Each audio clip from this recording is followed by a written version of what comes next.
ನಮಸ್ಕಾರ ಫ್ರೆಂಡ್ಸ್, ಇವತ್ತು ಮಾಡೋಣ ಚಿಕನ್ ಕಬಾಬ್. ಅದನ್ನು ಹೇಗೆ ಮಾಡೋದಂತ ನೋಡೋಣ ಬನ್ನಿ. ಈಗ ಅದಕ್ಕೆ ಬೇಕಾದ ಸಾಮಾನನ್ನು ನೋಡೋಣ.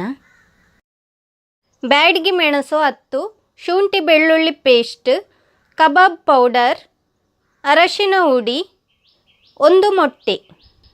ಈಗ ಒಂದು ಪಾತ್ರೆಗೆ ಅರ್ಧ ಕಪ್ಪಿನಷ್ಟು ನೀರನ್ನು ಹಾಕ್ತಾ ಇದ್ದೇನೆ. ಅದಕ್ಕೆ ಈಗ ಬ್ಯಾಡಗಿ ಮೆಣಸನ್ನು ಹಾಕ್ತಾ ಇದ್ದೇನೆ. ಬ್ಯಾಡಗಿ ಮೆಣಸನ್ನು ಬೇಯಿಸ್ಕೊಳ್ಬೇಕು. ಈಗ ಬ್ಯಾಡಗಿ ಮೆಣಸು ಬೆಂದಿದೆ, ಅದನ್ನು ತೆಗೆದು ಒಂದು ಬೌಲಿಗೆ ಹಾಕ್ತಾ ಇದ್ದೇನೆ. ಈಗ ಅದು ತಣ್ಣಗಾದ ನಂತರ ಮಿಕ್ಸಿ ಜಾರಿಗೆ ಹಾಕಿ ನುಣ್ಣಗೆ ರುಬ್ಕೊಳ್ಬೇಕು. ಈಗ ರುಬ್ಬಿ ಆಗಿದೆ, ಅದನ್ನು ಬೌಲಿಗೆ ಹಾಕ್ತಾ ಇದ್ದೇನೆ.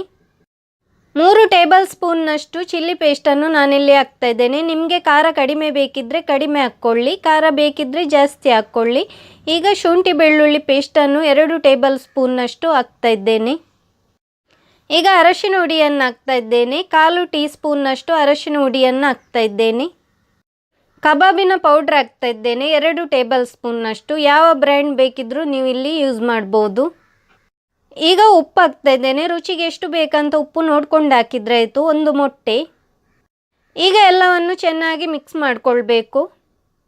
ನಿಮಗೆ ಚಿಲ್ಲಿ ಪೇಸ್ಟ್ ಮಾಡೋದು ಕಷ್ಟ ಆದರೆ ಚಿಲ್ಲಿ ಪೌಡರನ್ನು ಕೂಡ ಯೂಸ್ ಮಾಡ್ಕೊಳ್ಬೋದು. ಮಿಕ್ಸ್ ಮಾಡಿ ಆಗಿದೆ. ಈಗ ಚಿಕನನ್ನು ಹಾಕೋಣ. ನಾನಿಲ್ಲಿ 1 kg ಚಿಕನನ್ನು ತಗೊಂಡಿದ್ದೇನೆ. ಈಗ ಅದನ್ನು ಹಾಕಿ ಚೆನ್ನಾಗಿ ಮಿಕ್ಸ್ ಮಾಡಿಕೊಳ್ಬೇಕು. ನೀವಿಲ್ಲಿ ಬೋನ್ಲೆಸ್ ಯಾವ ಚಿಕನನ್ನು ಬೇಕಿದ್ದರೂ ತಗೊಳ್ಬೋದು. ಈಗ ಅರ್ಧ ಗಂಟೆ ಹೊತ್ತು ಮ್ಯಾರಿನೇಟಿಗೆ ಬಿಡೋಣ.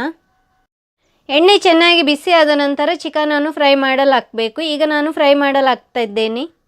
ಚಿಕನನ್ನು ಅರ್ಧ ಗಂಟೆ ಹೊತ್ತು ಮ್ಯಾರಿನೇಟ್ ಮಾಡಿದ್ದೇನೆ. ಈಗ ಚಿಕನ್ ಒಂದು ಸೈಡ್ ಫ್ರೈ ಆಗಿದೆ, ಅದನ್ನು ತಿರುಗಿಸಿ ಹಾಕಬೇಕು.